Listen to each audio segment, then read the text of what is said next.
Please welcome the fantastic Lucy Liu.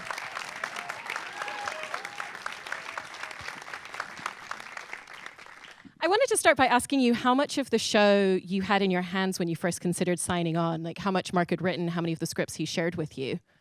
First, before I answer your question, I just want to say thank you guys for showing up tonight on Friday. So nice to actually have an audience to talk to. And what Marc had given me the first episode, basically, and then gave me an idea of where the character was going to, sort of gave me little points. And then he said he hadn't filled in the blanks yet, but that was the idea. So I don't want to even say bullet points. It was more like little ideas that he had, and then he was going to figure it out from there. And it changed, actually, from what he had said, but not to the point where it was that different emotionally. And what were the things about Marc as a showrunner that you felt like you really trusted in becoming part of the project when you first met with him? I love and delight in Marc's ability to find sort of the delicious bits of a character. And I think that what he has the ability to do is to infuse comedy within a very serious moment. And after having done a procedural for 7 years, I was definitely ready to do some comedy. Because as much as I love Joan Watson, it was a very different, a very quiet character that was very patient. And this character is very impatient and very, she wears everything out very quickly. And I delighted in that because I really felt like he really can kind of hit a line and you sort of trust the dialogue as it's written. And as a performer, how did you navigate dancing so deftly between those two tones of the comedy and the drama? Because it feels very heightened, but it has so much heart and emotion behind it. I think for me, I don't focus on whether it's comedy or drama. I just sort of understand what the scene is in terms of the feeling. Yeah. And then I try to assess the rhythm of the scene. And I don't think playing comedy is the way to go ever, because then you'll just, it's too broad. It becomes more of a farce. And I think Simone is very colorful just as she is. And for that reason, you can just let her be who she is, and the lines really demand attention. And you have to be very light with them so that they don't become so strong. And it also depends on the person that you're working with as well. And working with Jack Davenport, who is wonderful, and he just makes everything seem so effortless, and you have to kind of fall into that moment as well, so that the language is very regulated. Like they've been in this relationship for 10 years. You sort of have to feel the history of them having having only been introduced to the audience for maybe the first 5 minutes of their relationship. So, that first scene of her coming down the stairs and him saying, that he'd lie for her, etc. I think there's just you want to build a history and layer it. Yeah. Were there any important conversations that you and Jack had about what you thought your couple's backstory was going to be that were really important to you both for giving those performances with that chemistry? To be honest, Jack and I didn't talk a lot about the characters. I think we went in and we did a rehearsal in the beginning with the director and with Marc, and just discussed the idea of where they were going.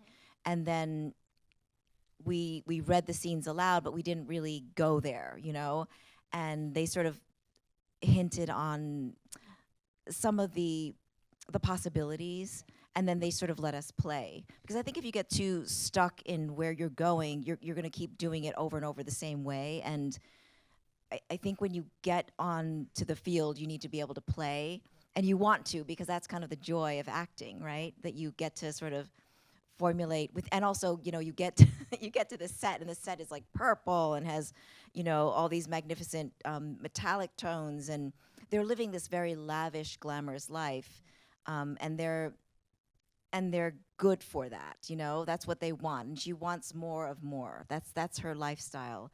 She wants to be the best of the best. She wants to be, she's very competitive too, And you do such a fantastic job at, when we first meet her, we see one side of her, and then you gradually tease out the deeper layers, and she evolves very much as a character throughout the season. How did you kind of navigate the way in which you slowly wanted to let audiences into all of that?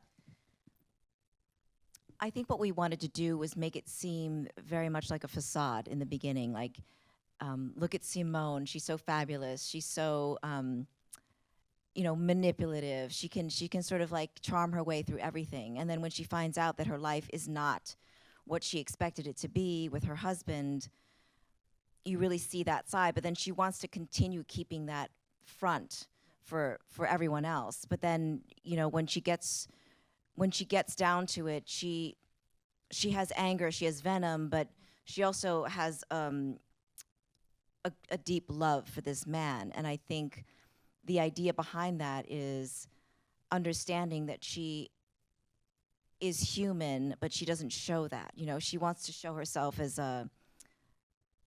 as this very different kind of woman, somebody who's more bulletproof and more magnificent than she really is. And in terms of your research and the way that you prep for a role, when you're coming and doing something that's so specific in terms of period with the 80s, does that change your process at all before you walk onto set? I think knowing the decade, or knowing that it's a period piece, you understand that it comes with the makeup and the hair, and I think it was a great time of experimentation, and that things matched, and that now it was a time of also fear. If you think about what was going on then with coming out and being homosexual, I mean, there was so many different layers behind what was going on in the 80s. But the decadence and the Reaganomics, and that we didn't know enough, and we thought we were living this dream. I think that sort of helps you kind of continue the character on, because you have this idea of it, but then when you're actually wearing the shoulder pads and the hair and all of it, I mean, you walk out and it's just, you just are owning that character completely. And a lot of that has to do with the team of people that you work with, and they help sort of build. You've got a scaffolding, and they actually kind of take that framework and they add on to it, so that it makes you a very full visual person. And if you have the interior part of it, the exterior then kind of follows, and everyone kind of falls in line with that, because that's what what people see visually. They fall into that, and we have 3 different time periods and decades that is so wonderful, and you kind of pop back and forth, and you think, oh my God, why why is she wearing that?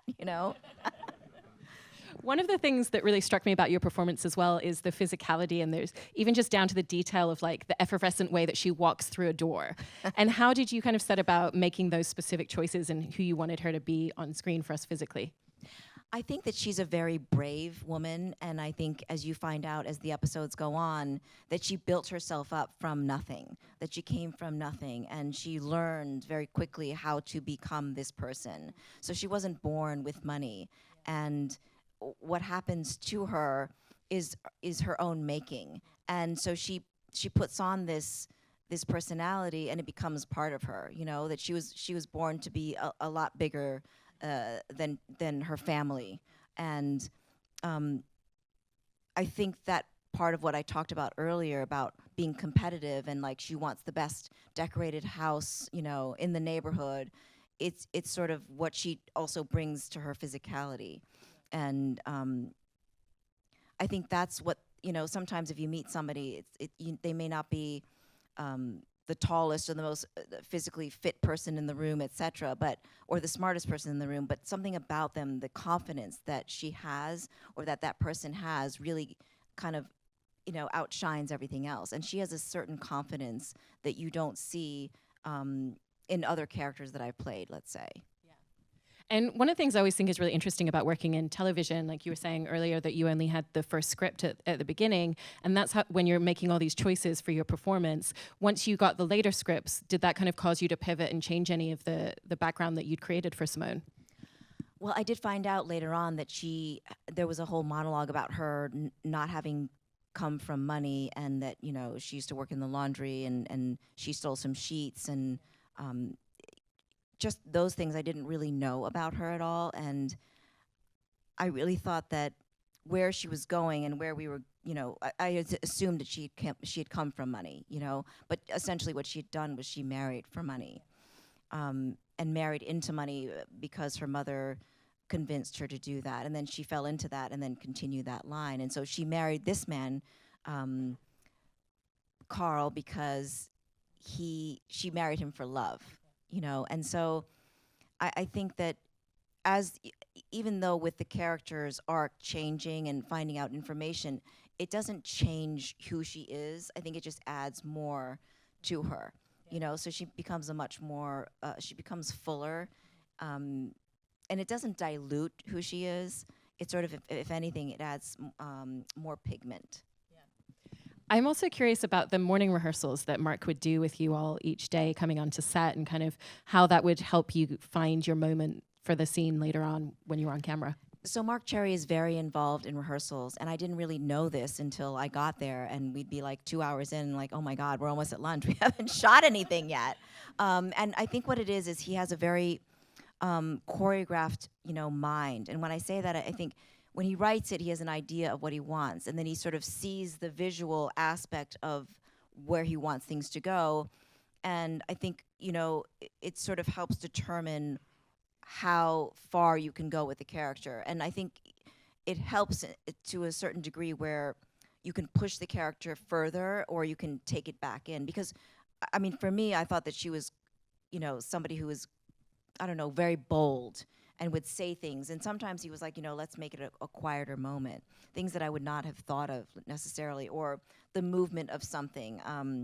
Because she's somebody, I think, that is constantly moving around. And I think that when he came in and had those very long rehearsals, it kind of set the mood for the entire rest of the season. And also, it gives you a very strong feeling that when he sees what he's seeing in the dailies, that he knows that he's getting what he's writing, essentially. You know, so it's, and also he's open to things changing. It's like, I didn't really think of that, you know? Or if you feel like some of the words are redundant, or you feel like you don't need it necessarily and you can give it with a look, then he's okay with that too. It's nice to be able to, I don't know, have that dialogue, because when I was working on Elementary, the writer's room was in Los Angeles. And so we'd be shooting, you know, at 7 o'clock in the morning, we'd be rehearsing, and it'd be, you know, 4 o'clock there. Nobody was answering the phone. I was like, well, just cut it, you know? Or I don't know, you know, we just were doing our own thing. We were much more self-motivated, and we were working in our own sort of microcosm. And now we actually had feedback, and having somebody there all the time was such an extraordinary experience, because you'd say something, you'd ask a question, and then they'd be able to answer it. You just wouldn't be talking to the director. You know, you'd actually have the writer in the room as well, and it made a significant difference. You know, you felt like you were really in tandem, you know, with a production, you know, not just, you know, you're in your own little world. Yeah. And did that help in terms of how you wanted to ground Simone's storyline in line with the other characters? Because it's such a unique piece in that there's 3 leads, and you guys are not sharing any scenes together at any point. You know, it's funny, we never discussed the other decades. We never had any interaction with their storyline or their characters. We would see each other once in a while in the trailers if we had crossover days. And then the last episode, we did have a rehearsal, all of us together. So we never really got to connect in that sense. I mean, I directed, so I got to connect with them, and I was so lucky because they were so wonderful, and it was magical being in that world with them. And I thought to myself, wow, if I didn't do this and I didn't have this intimate relationship with them that I developed, it would have been a real tragedy, because, you know, sometimes you work on a project and you never will see that actor again. But having worked on the same project and never even interacting and then never seeing them was so strange. Yeah. So it was really, it was very, I don't know, it was a wonderful experience to be able to do that. And so we never talked about other decades, because I think it would have even, you know, confused us even more than we were already, you know, we already were, because there was just so much going on, you know, and we shot a lot of dialogue and a lot of scenes in, you know, in a very short period. Yeah. And directing that episode, it's one of the later ones, it's episode 8, I believe. Yes.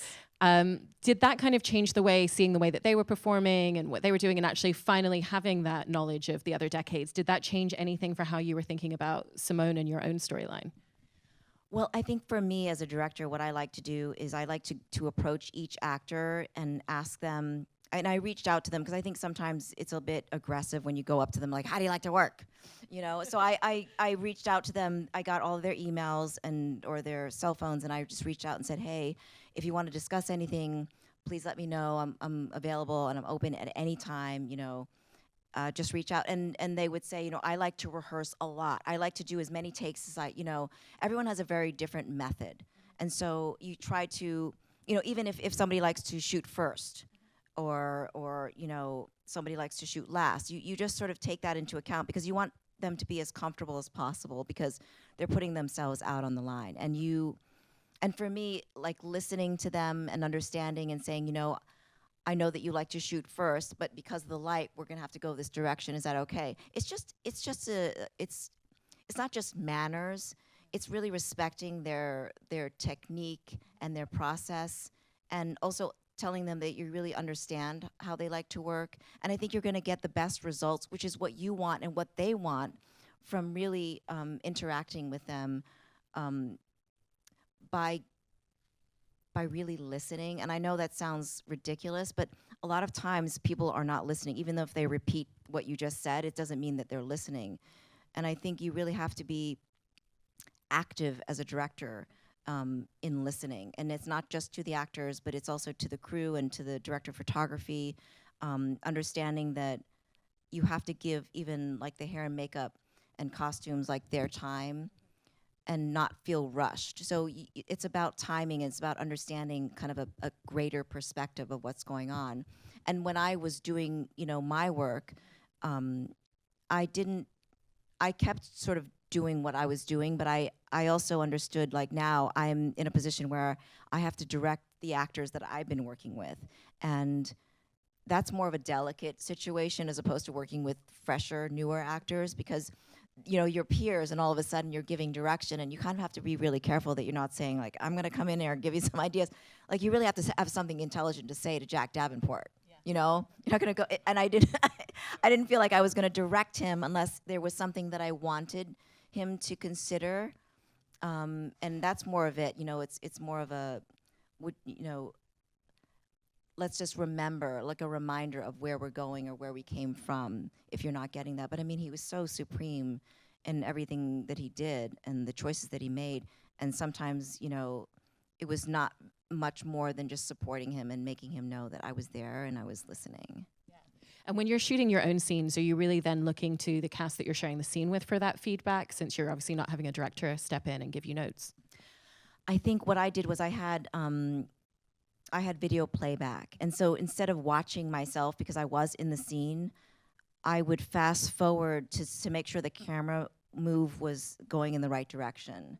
And I think that really helps, because otherwise you're sitting there watching your perform. It seems a bit much, you know? And I was like embarrassing. I was like, let's just go through it really quickly. But you really want to make sure you're getting what you need as a director. So you have to kind of put that, you know, actor's hat down, and you have to, you don't have to be like, oh, my hair is out of place. You just have to go through what you need to go through to make sure that the narrative and the feeling and the emotion of the scene is happening, and then let everything else go, and make sure that you're not focusing on the editing part of it right now, because you're before that. Yeah. What's the biggest thing that you've learned for yourself as an actor through going through post-production? I think the biggest thing that I've learned is that, and I've incorporated it into my work, is that you don't need to do so many takes. You don't need to do so many camera angles. There's no way, I think Clint Eastwood had said it at one point, like, if you're doing more than 3 or 4 setups, you're not directing anymore, you're just guessing. You know what I mean? Like, you're just like, what? You're just giving it to the editor, like, do whatever you want. You know, it's like, you have to go in with an idea of what you're doing. So if you know that you're only gonna do the master to this extent, then don't do it over and over. You're gonna exhaust the actors, you're exhausting the crew. You know, you have to have an idea of what you want. And I'm not saying that you should go in and, cover yourself. I just think you can't guess. You have to go in very prepared. You have to go in also being very open, because sometimes what I'll do is in a scene, if the person doesn't know their lines, I will go to the master first, and sometimes if it's an emotional scene, I won't even do a master. I'll go straight in, and maybe I'll pop back for a master later.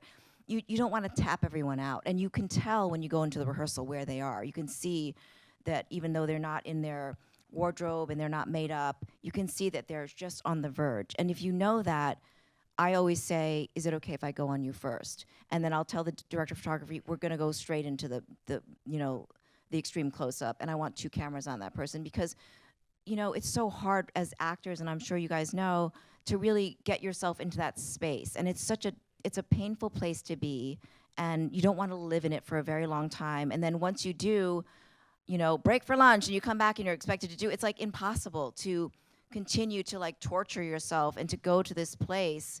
And I think that, to me, sometimes it shocks me that directors don't see where somebody is, and I'll go up to a director sometimes, I'm like, I think you should like forget about the fact that we're 1 and 2 and just go straight to like the 5th person on the call sheet, because right now they seem really ready. Because nobody cares like that we're that we're not going to go first. Like I don't have any ego about that. To me, it's like, please like see this person and recognize that they're there and they're ready to give you this incredible performance. And we and I don't know why they don't acknowledge that. And I have seen numerous guest stars come on to Elementary, and wow. I mean, I'm like, you should have your own show. I mean, I can't tell. I'm getting chills just like talking about it, and I am so impressed and in awe of the performances that and the actors that have come through, that I've worked with, not just as an actor but as a director, and they give it their all. And I want to just say, in this audience, was just not your to your question, but that I've gone into casting sessions and even seen tape that are with phenomenal performances. And one thing you guys don't know, which you're not maybe being told, is that even though the performances were fantastic, sometimes you look too similar to the lead, or there's like, you're too young looking. You don't know what it is, and it's like, oh, can you just tell that person that they look too similar to the lead or to the other person? I want them to know that they did an incredible job in the audition, and they should get this role. But it's like, I get why they don't, they didn't get it, and why you're trying to sort of sort through this maze, and you have to match certain people, or you're so good but you're like too handsome, or you're too pretty. Like it's not what we need, but the performance is there, and not enough people are getting the feedback that they need in order to hone their performance for the audition. And auditioning is its own craft. And so that when you go in, like you guys go in prepared, and you feel good about what you're doing, and that's all you can do. And you can ask your the casting director, or maybe the people that represent you, and say, can you just give me feedback? If it's negative or positive, I don't care. It's gonna help me. And that's what I did as an actor. I was like, just give it to me, lay it on me, And even being a New Yorker, it's not easy to hear it. It's like, oh, really? Oh.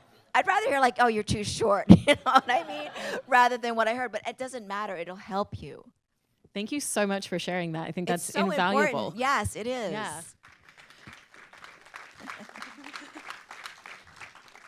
I also wanted to ask you about the initial drive in becoming a director, because you've directed multiple episodes of Elementary, you've jumped into a lot of TV shows, and your first one was on Graceland. And what was that part in you that really wanted to step forward and say, yes, I'm an actor, but I also want to direct?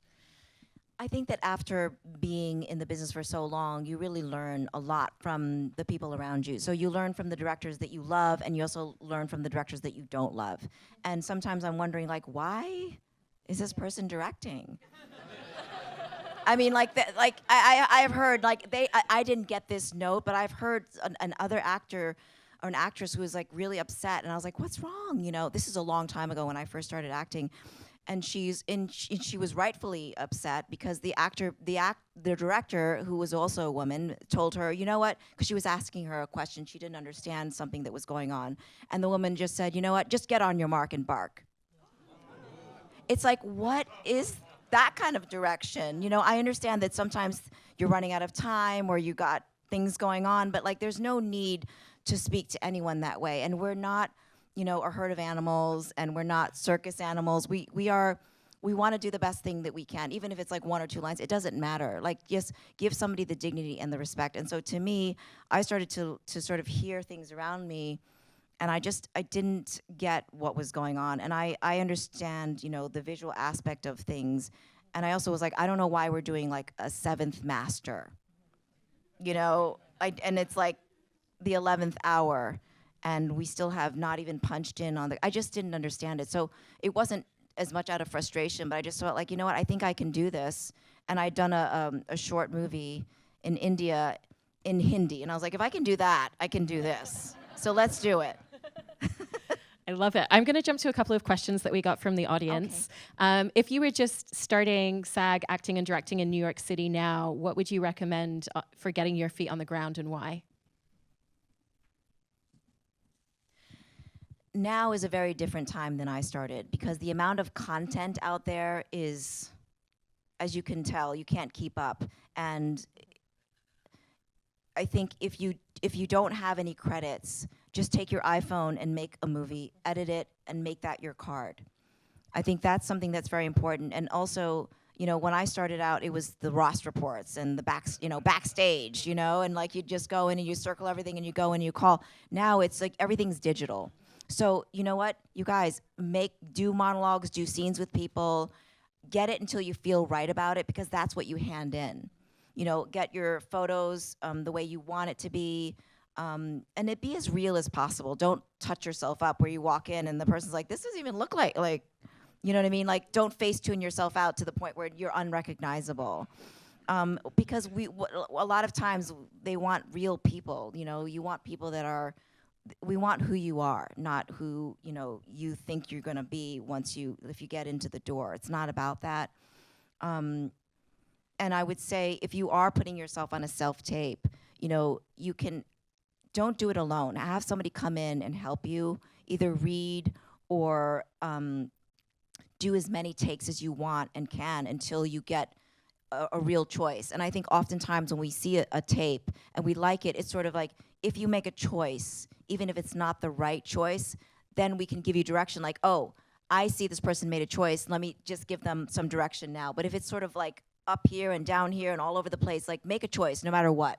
You can't go wrong, because at least it shows that you can determine something about this character. Don't make it so loose that it becomes amorphous. That's such great advice. So this one is, congrats on such a great show. Oh, wait, 1 second. Yeah.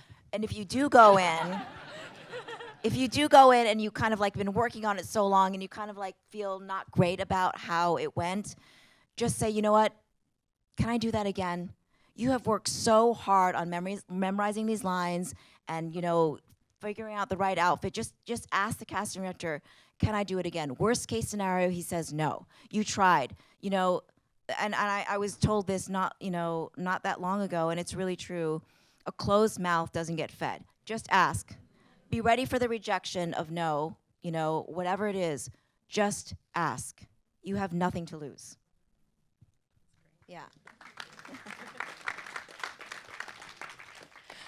So this is a question that's asking a little bit about one of the later episodes. So without any spoilers, the final episode was like a ballet in one of the scenes. Can you describe what it was like to film, and was it done with the entire cast there? That was something that was, when we read the scene at the reading, everyone was like gobsmacked. Like, how are we going to do this? And when I said we got to rehearse once with everyone, all of the different decades, this is the one scene that we did it in. And when we did it, even before they brought us in, they brought a choreographer in with the director, and they brought in like stand-ins, and we did it on the weekend because our days were so full during the weekday that we needed extra time. It wasn't one of those 2-hour Marc Cherry rehearsals. It was going to be way longer than that. So it turned out to be like, a 7-hour day where they came in, they brought in the stand-ins. They even made like little like stick figures with our pictures and then moved us around to different rooms, and then, had the stand-ins come in and do it. It was very involved, and it was really beautifully done in the end. And, we didn't know how it was going to go down, but it was magnificent. Yeah. I've actually never done anything like that in my career. Yeah. You guys will have to watch later episodes. I wanted to ask you about something that's a little bit of a segue about Sesame Street. Because I saw the video that you did for the 50th anniversary where you were talking about how important Sesame Street was to you and how you actually learned English from the show when you were a child. And you'd previously filmed an episode with them as a guest star. And so what was that process like getting to film on Sesame Street, and what did that mean to you being able to step onto that set? I cried on I cried on Sesame Street. First of all, it was really a big deal to be asked to go onto Sesame Street, because it seemed like this, pedestal that I could never get to. It was a childhood dream. I mean, I watched Sesame Street when I was, growing up, and I've spoken about being a latchkey kid before. We would let ourselves home from school and just sort of sit down and eat food in front of the TV and take care of ourselves. And I felt like Sesame Street was my parents, essentially. And when I was asked to come onto Sesame Street, I was asked to come on as Cinderella, which back in the day, I would have never thought I could be that, because here is Cinderella is supposed to be blonde and have this, blue eyes and milky skin. And, it's just, I've been able to transform this, this life that I grew up in of being sort of on the side to being something that is considered, enough to be Cinderella. I was blown away. And then when they asked me to speak about Sesame Street, I told them about my past and my experience with Sesame Street, and then suddenly I was like, I can't talk anymore. I'm so emotional and verklempt. I was like, oh, and these puppets and these friends. I didn't have Elmo then, but I had Big Bird and Grover and Bert and Ernie and Cookie Monster. These were my friends, and so to me it was kind of one of the biggest moments of my life to be on that show. And they worked me. They were and you're on the floor, you're doing stuff with puppets and with people, and it's so magical. And the cameraman on it, one of the cameramen on it was there from the beginning. He did the pilot.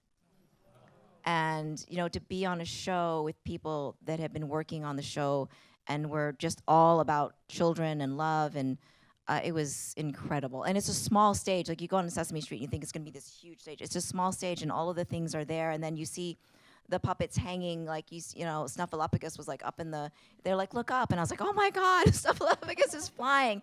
And they have the puppets hanging, and, it's just an impressive, beautiful place to be. And I'm so glad that HBO was able to pick it up, because can you imagine if Sesame Street wasn't on the air? I mean, I know there's so many competitive, children's shows now. I have a 4-year-old, but it would have been so heartbreaking to not have him grow up with that. I'm so happy that you got to have that experience. I know. It was a dream. And all of the episodes of Why Women Kill are on CBS Digital All Access. And as a special treat, CBS are going to be handing out gift cards to you all to ensure you watch the entire season. So grab them from us in the lobby. Thank you so much, Lucy. Thank you guys so much for being here tonight. I really appreciate it.